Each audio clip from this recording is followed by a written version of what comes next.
ہمارے معاشرے میں اختلاف پایا جاتا ہے۔ جب ہم کسی جرنیل کی بات کرتے ہیں تو بارڈر پر لڑنے والا فوجی ہمارا مراد نہیں ہوتا، وہ ہمارے لیے قابل احترام ہوتا ہے۔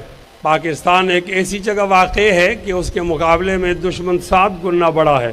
اگر ہم پاکستان کی حفاظت نہیں کریں گے تو یہ نہیں بچ سکے گا۔ لیکن جب ہم یہ بات کرتے ہیں ان لوگوں کے خلاف جنہوں نے اپنا حلف اٹھایا ہوتا ہے کہ ہم سیاست نہیں کرتے اور پھر سیاست کرتے ہیں، تو ان کو پھر بتانا چاہتے ہیں۔ ہمارے مقتدر لوگ آپ کہیں، اسٹیبلشمنٹ کہیں یا سیاسی جرنیل کہیں، ان لوگوں کی خواہش ہوتی ہے کہ تمام لوگ ان فقہی اختلافات کے اندر پڑے رہیں اور ہم حکومت کرتے رہیں۔ مولانا فضل الرحمان صاحب کا پورا اعلان یہ ہے کہ ایوان نہیں میدان اور میدان نہیں پہاڑ، اس کا بہت اچھا مطلب ہے۔ اور جن لوگوں کو ہم ڈرانا چاہتے ہیں کہ ہمارے مقابلے میں نہ آؤ، تو وہ لوگ ایوان نہیں میدان اس سے نہیں ڈرتے، وہ اس سے ڈرتے ہیں کہ میدان نہیں پہاڑ کا جب موقع آئے گا۔ ہمیں اکابر جمعیت نے منع کر دیا ہے کہ آپ نے بندوق نہیں اٹھانی۔ منع تو انہوں نے کیا نظریاتی طور پر، لیکن اس کا فائدہ ہوا آج ان لوگوں کو جن کے پاس بندوق ہے، ہماری بندوق ہے، مراد آرمی ہے، ان کو فائدہ ہوا کہ یہ لوگ جب بندوق کو ہاتھ نہیں لگائیں گے تو یہ موم کی ناک ہے، جیسے ہم نتیجہ تبدیل کرنا چاہے تو ہم کریں گے، ہم سے کوئی پوچھ نہیں سکتا۔ میں آج ذمہ دارانہ اعلان کرتا ہوں کہ ہم نے جو جہاد چھوڑا تھا تھوڑی دیر کے لیے اور ووٹ کے ذریعے ہم اسلامی نظام کی بات کرتے تھے، یہ عارضی اعلان تھا، مستقل اعلان نہیں ہے۔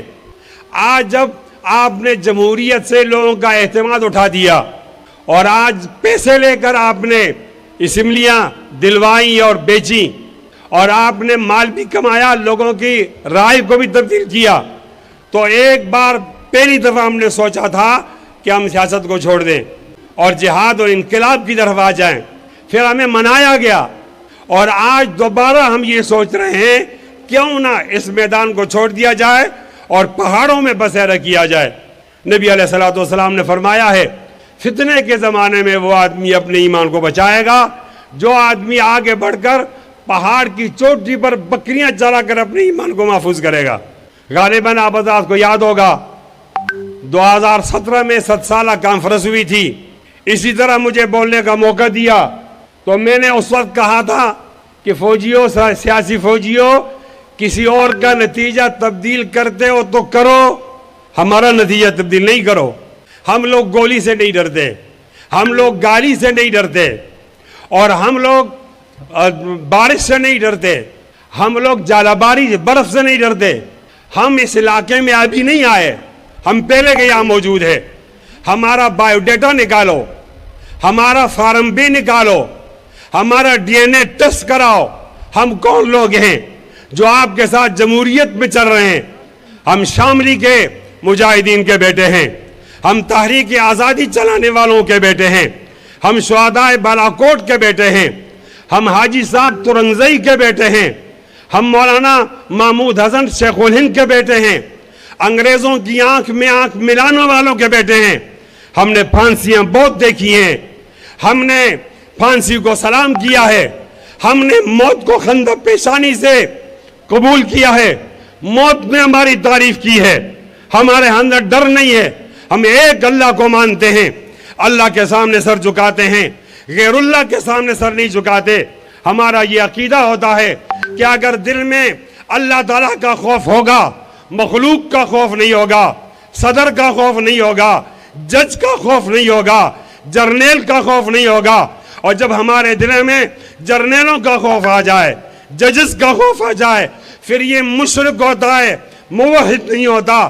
ہم توحید کے وہ علم بردار ہیں کہ نہیں جھکے تھے، نہیں جھکے ہیں، نہیں جھکیں گے۔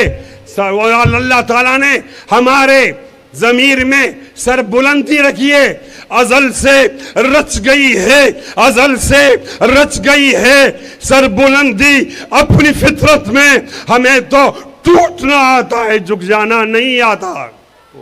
میرے خیال کے اندر آج اس عوامی اسمبلی، میری رائے تو یہ قومی اسمبلی ہے، وہ جو قومی اسمبلی میں لوگ بیٹھے ہوئے ہیں، اور وہ قومی اسمبلی وہ قوم کی اسمبلی نہیں، یہ قومی اسمبلی ہے۔ ہماری جماعت نے طے کی عوامی اسمبلی ٹھیک ہے، آج اس عوامی اسمبلی کے میں فرد جرم عائد کرنا چاہتا ہوں. کس پر؟ اس پر جو اپنے آپ کو فرد جرم سے عدالت سے بالا سمجھتا ہے. ہمارے جید علماء کرام کو کیوں شہید کیا؟ فرد جرم عائد کر رہا ہوں. لال مسجد کے چھوٹے چھوٹے بچے اور بچیوں کو کیوں قتل کیا؟ فرد جرم عائد کرنا چاہتا ہوں. ڈما ڈولا میں ایک مدرسہ جس میں 8 سالہ اور 7 سالہ بچے تھے، ان کو کیوں ٹکڑے ٹکڑے کیا؟ فرد جرم عائد کرنا چاہتا ہوں کہ 1953 میں ایک ہی دن میں ہمارے 10,000 لوگ کیوں شہید کیے؟ یہ کیا بات ہے کہ آپ اگر آئین کو نہیں مانتے، آئین ہمارے لیے رکھا ہوا ہے، اگر آپ آئین کو نہیں مانیں گے پھر کسی اور کو بھی آئین کے لیے آپ مجبور نہیں کر سکتے. انشاءاللہ اب جمعیت علماء اسلام میدان میں ہے. ہم میں مسلم لیگ نون میں فرق ہے، ہم میں اور پی ٹی آئی میں فرق ہے، ہم میں پیپلز پارٹی میں فرق ہے.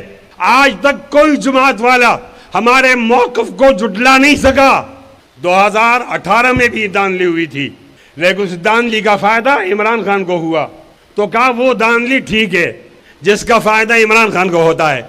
آج بھی دانلی ہوئی اور آج کی دانلی کا فائدہ صدر صاحب کو ہوا، زرداری صاحب کو اور شہباز شریف کو ہوا. تو آج مسلم لیگ کہتی ہے آج دانلی نہیں ہوئی. کل میرا اور مسلم لیگ کا موقف ایک تھا اور آج میرا اور پی ٹی آئی کا موقف تقریباً ایک ہے. جس لہجے میں آج نون بات کر رہی ہے اسی لہجے میں کل پی ٹی آئی بات کر رہی تھی، اور جس لہجے میں کل پی ٹی آئی والے معیشت کی بات کر رہے تھے اور کہتے مٹی پاؤ، آج اسی لہجے میں نون بات کر رہے ہیں. آپ تینوں جماعتوں کا فائدہ یہ ہے کہ اگر سیاسی جرنیل ٹھپے لگائیں اور وہ دانلی کریں اور دانلی کا فائدہ ہمیں ہو تو دانلی نہیں شمار کی جائے گی، اور دانلی کا فائدہ نہ ہو تو پھر دانلی شمار ہوگی. ہمارا موقف کل بھی ٹھیک تھا، آج بھی ٹھیک ہے. کل ٹھیک تھا، اس کی تائید نون والے پیپلز پارٹی والے کریں گے. آج ٹھیک ہے، اس کی تائید پی ٹی آئی والے کریں گے. ہمیں نہیں چاہیے گورنری، ہمیں نہیں چاہیے تمہارے عہدے، ہمیں نہیں چاہیے تمہاری مراعات. انشاءاللہ اب ہم نکلے ہیں، اداروں کو دائرے میں رکھیں گے اور عوام کا چوری شدہ مینڈیٹ اس کا پوچھیں گے.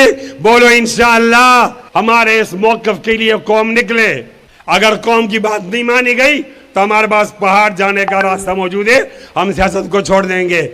پھر آپ کی گلی گلی کوچے کوچے میں لڑائی ہوگی، اس کو آپ برداشت نہیں کر سکتے. کیوں ایسا کرتے ہو؟ پرامن لوگوں کو مجبور کرتے ہو. میں آپ سے یہ بھی گلہ کرنا چاہتا ہوں کہ 1977 میں ہم نے بھٹو کے خلاف تحریک چلائی. مولانا مفتی محمود رحمۃ اللہ علیہ تحریک کے قائد تھے. تمام جمہوریتوں میں ایسا ہوتا ہے کہ جب حکومت جاتی ہے اقتدار والوں سے، اختلاف والوں کے پاس آ جاتی ہے. جب ہمارا موقع ہے کہ مولانا مفتی محمود وہ وزیر اعظم بن جائیں تو ہمیں نہیں بنایا گیا، نہیں چھوڑا گیا اور ایک جرنل آیا لیفٹ رائٹ کرتے ہوئے. تو پھر آپ نے وہ پرامن راستہ نہیں چھوڑا. ایک اور بات بتانا چاہتا ہوں، 2002 میں قوم نے ہمیں بہت زیادہ ووٹ دیے. اس وقت مشرف پاکستان مسلم لیگ کاف کو سپورٹ کر رہا تھا.